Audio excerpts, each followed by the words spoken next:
Porque a gente tinha um sentimento de gratidão. Primeiro corria para abraçar e depois reclamava de um outro irmão. Mas a gente corria porque a gente tinha um sentimento de gratidão. Que vinha da onde? Do fato de que ele trabalhava e nos sustentava. Hoje, atenção, no mundo da criança, a ideia de gratidão ela é muito escassa. Inclusive porque ela é assim no mundo dos adultos. Raramente você ouve a palavra obrigado. Tudo é obrigação sua. Tudo você devia ter feito. Agora, cuidado, hein? Eles não nasceram prontos. Como ninguém nasce pronto, tem alguma coisa estranha aí no meio. Alguma coisa nós somos construindo nas relações que os contaminou também. E essa contaminação se deu na ideia de que você é um servidor. Aliás, em breve, as relações pais e filhos podem ser mediadas também pelo Código do Consumidor. Certo? Prestação de serviço. Contrato de prestação de serviço. Olha que coisa estranha. Nesse dia ele chegou, e quando ele chegou dentro tinha uma caixa grande no carro, no Jeep, que ele trouxe e pôs aqui em cima. E ao colocar a caixa ali, quando ele abriu, o que tinha dentro? Uma TV Telefunken, preto e branco, a válvula, com os pezinhos de madeira. Você nunca deve ter visto uma dessas, senão você não estaria aqui. Tá? Olha que coisa interessante. Nesse dia, a partir desse dia, a nossa vida mudou. 3 grandes mudanças aconteceram. A primeira delas, a Secretaria de Esportes informa, sai de Nossa Senhora Aparecida, entra a TV bem aqui, ó. Bem nesse canto. Segunda mudança, as poltronas ficaram de frente para o aparelho. Terceira mudança, a gente não conversou mais. Aliás, não podia, não devia. Vizinho passou a ser mal-vindo. Outro humano passou a ser mal-vindo. O outro humano chegava, a gente continuava às vezes com o aparelho ligado. Aí eu olhava para o vizinho, olhava para a TV, olhava para ele, dali a pouco ele também estava assistindo televisão. Quando eu dava 9 da 2, ele vai embora. Ah, fica aí, é tão gostoso quando você vem. Cuidado, hein? Eu não estou falando de uma coisa que pareça frouxa. Foram alguns laços que foram esgarçando no tempo e que as crianças foram crescendo, também habituadas com essa possibilidade de não precisar ter relações intensas ou duradouras, ou algo que permita que você precise maturar essa relação. Cautela.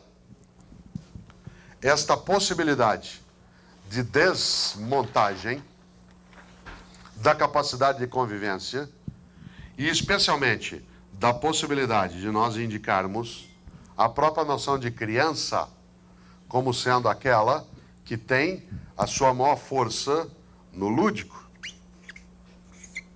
na ludicidade. Ou seja, a possibilidade de fruir, de aproveitar. E fruir e aproveitar como criança significa, entre outras coisas, a possibilidade nessa fruição de nós conseguirmos conviver com outras gerações. O que é extremamente prazeroso. A possibilidade, entre outras coisas, de perceber que não se pode colocar o número de obrigações que hoje se coloca, por exemplo, para as crianças de camada média, como as nossas. Há crianças, vocês sabem, que têm uma agenda semanal superior, quase às vezes, de um executivo. Coloque-se para a criança com 7, 8 anos de idade, com 10 anos de idade, que ela precisa fazer isso, aquilo e aquilo para ela se preparar para o futuro. Eu fui secretário de Educação na cidade de São Paulo e uma das coisas que eu fiz como secretário, logo depois do professor Paulo Freire, foi discutir com as educadoras e os educadores na rede a seguinte ideia: não se dê tarefa para a criança no final de semana. É uma violência. Tornar a criança um ser pragmático, utilitarizado o tempo todo. Por exemplo, sexta-feira, dá tarefa para a escola, para casa. Qual é a consequência? Nenhum de nós gosta de levar atividade para casa no fim de semana. Consequência, a criança passa o final de semana inteiro sem fazer aquilo e preocupado. Vai fazer quando? No domingo à noite. Com raiva e com sono. E aí a gente diz que ela tem que apreciar, porque aquilo é importante para ela. Ora, uma escola que organiza isso é aquela que não entende que parte do conteúdo está na possibilidade exatamente dessa ludicidade. Essa criança hoje, eu vou inverter a questão. Mais do que criança. O menino ou a menina que entrou este ano aqui em Campinas na universidade, o menino ou a menina que entrou este ano aqui em Campinas na universidade, em que ano nasceu? 86. Alguns nasceram em 87, os que entraram esse ano na universidade. Quando o Collor foi eleito, eles tinham 3 anos. Para uma parte de nós aqui, Collor é memória, para ele é história. Ele foi ler uma apostila para fazer o exame. Esse menino, por exemplo, que entrou esse ano, essa criança, que agora tem 17, 18 anos, ele não assistiu um filme antigo, que talvez um ou outro aqui tenha assistido, vocês chegaram a ver, um filme antigo chamado E.T. Chegaram a ver E.T.? Antigo. Talvez você tenha até curtido o E.T. Talvez até você se lembre dele. A criança que assiste hoje o E.T., ela acha o E.T. meio tonto. O que o E.T. queria no filme o tempo todo? Ligar para casa, voltar para casa. Ele ficava dizendo E.T. phone home. E.T. phone home. A criança olhou e falou, por que ele não liga logo para casa? É porque quando o filme foi feito, não existia celular, não existia internet, não existia GPS. O filme fala do passado do nosso futuro. Para alguns de nós aqui, o ano 2000 era uma referência do impossível. Você diz isso aí só no ano 2000, lá foi. Olha só. Ele não viu ET. E ele não viu uma das coisas mais importantes na vida, que uma parte dessas crianças hoje está gritando para nós desesperadamente. E às vezes a gente na escola, em casa, na mídia, não sabe direito o que fazer. A gente subestima a força amorosa que elas carregam. Uma das cenas mais estupendas do ET, que você se lembra até hoje, qual é? Do dedinho. Aliás, essa é a mais forte da cena, sabe por quê? Porque ser humano é passar a existência atrás de um dedinho que você possa encostar. A pior sensação que um ser humano pode ter é se ele não tem nenhum dedinho para encostar. Porque é a sensação do abandono, da solidão. Como dizia o grande Guimarães, a vida é grande sertão, mas tem veredas. As veredas são o outro. Aquela cena estupenda, tanto que acende. Nós curtimos tanto o ET, sabe por quê? Não só porque o filme é gostoso, mas por ser um ET pequeno, dá a impressão que ele é uma criança. Embora não fique claro no filme, e no roteiro ele não é, né, dá a sensação de que ele é uma criança. E é claro, o filme lida um pouco, às vezes, com essa força nossa. De onde tirou Spielberg aquela ideia maravilhosa da cena? Michelangelo, do teto da Capela Sistina. Você olha, você fica boquiaberto. Até dói o pescoço de olhar a altura. Né? Você olha, você tem aquela cena estupenda em que Deus e Adão estão quase encostando o dedo. Eles não encostam o dedo. Você olha e não tem certeza se é Deus que está criando Adão para não ficar sozinho no universo, ou se é Adão que está criando Deus para não ficar sozinho no universo. Provavelmente ambas as coisas. Aquilo é maravilhoso. Mas tem uma outra cena no filme que você não esquece. Qual é? É a bicicleta. Ser humano é acreditar que bicicleta voa. Ser criança é acreditar que bicicleta voa. Você perde a tua capacidade de ser criança no dia que você começa a achar que bicicleta não voa. E nessa hora, você se conforma. Olha só, quando eu pego água e coloco num copo, a água se conforma ao copo. Isto é, ela fica aprisionada no copo. Ela fica com a forma do copo. Quando você começa a achar que bicicleta não voa, é sinal de que você está perdendo a capacidade de ser criança. Afinal, também em filosofia, há uma clássica frase que diz o seguinte: as crianças se espantam por as coisas serem como são, e os adultos nos espantamos se elas não fossem desse jeito. Isso produz uma diferença profunda na capacidade de compreensão. O mundo da criança hoje, claro que ele não é um mundo como é, ou como foi, aliás, o mundo de vários e várias de nós. Mas ele é também, porque o mundo da criança hoje também é o nosso mundo. Não existe um mundo das crianças, existe um mundo em que homens e mulheres existimos. E esse mundo em que homens e mulheres existimos é um mundo onde há gerações de convivência.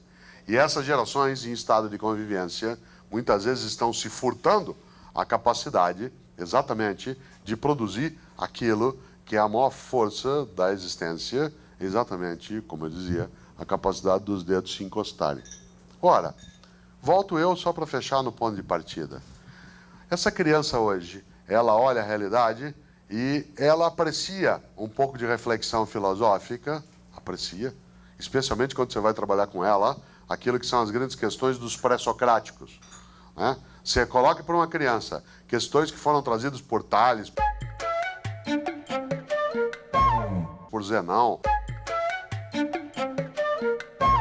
foram trazidas por Anaxágoras, Anaxímenes.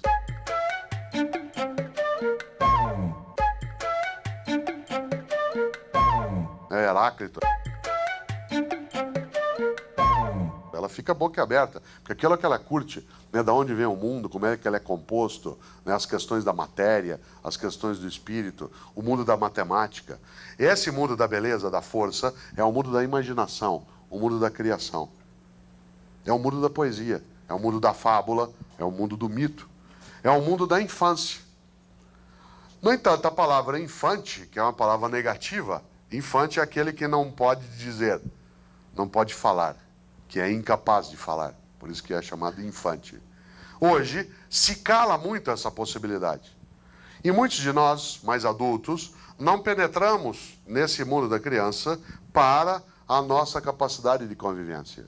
E no máximo, e muitas vezes o fazemos, sem necessariamente uma má intenção, deixamos, né, que esse mundo aconteça como se ele fosse à parte. Aí, um dia, a gente se espanta quando entra no quarto do filho, que está com 14 anos de idade, e ele tem uma série de aparelhos eletrônicos ligados, ele está na internet, está no ICQ, está com a televisão ligada, está com o aparelho de som ligado, está ouvindo, falando com alguém no celular e assim por diante. Você fala, isso que é capacidade multilateral. Não, isso também é uma sofreguidão imensa em relação à busca de contato, à tentativa de contato. Quase que, e aí eu vou fechando, que uma parte deles, do mundo em que vive e que a gente muitas vezes se afasta, está dizendo para nós, "Ich von home. Ich von home." E é claro, uma das coisas mais gostosas numa noite como hoje é imaginar tantos homens e mulheres que vêm para ajudar a pensar um pouco esse mundo. Porque, como eu disse, insisto para concluir, esse mundo da criança não é um mundo só dela. É o nosso mundo, onde as crianças também estão. É o nosso mundo, onde adultos, adolescentes, idosos também estamos. Não é um mundo à parte. No entanto, ao ser olhado, pensado, trabalhado como se for um mundo à parte ou um mundo estranho, só cabe a elas mesmo não só dizer isso, como vez ou outra dizer para nós, leve-me ao seu líder. Fica claro? Esse passeio inicial é exatamente para pensar o seguinte, quem é essa criança? A grande frase é, onde está a criança dentro de você, que muitos falam? Você precisa dançar, precisa fazer poesia, precisa pintar um pouco, precisa cantar para soltar a criança que está em cada um e em cada uma de nós. Mas que criança é essa? É aquela criança do Carlos Saura, do Cria Cuervos, que te comerão os ojos. Qual criança é essa? É o Zé Pequeno, do Cidade de Deus? Que criança é essa? É aquela que é maldosa? Que criança é essa? É a criança que foi construída, está sendo elaborada na nossa convivência. No adulto está oculta uma criança eterna, algo em formação que jamais estará terminado, algo que precisará de cuidado, de atenção e educação. A filosofia nunca se dedicou muito à ideia de infância. A filosofia, na sua trajetória, nunca trabalhou muitos textos para olhar isso mais de perto. Afinal de contas, como eu disse há pouco, a noção do infante é daquele que não tem voz, que não podia dizer-se e dizer. E hoje a gente tem um grito muito forte, né, nesse campo, que é pensar não só os que estão conosco, não só os nossos filhos e filhas, nossos netos e netas, mas especialmente olhar que tipo de futuro que a gente quer construir. Né? E aí cai numa armadilha. Alguns dizem, porque é no meu tempo. Atenção, Milor Fernandes, estupendo pensador do Rio de Janeiro, tem mais de 75 anos, tem uma frase que a gente não pode esquecer. Ele diz assim, atenção moçada, quando eu disser no meu tempo, eu quero dizer daqui a 10 anos. Qual é o nosso tempo? Qual é o nosso tempo com as crianças? Esse mundo, quais são os pontos de contato que a gente tem dentro dele?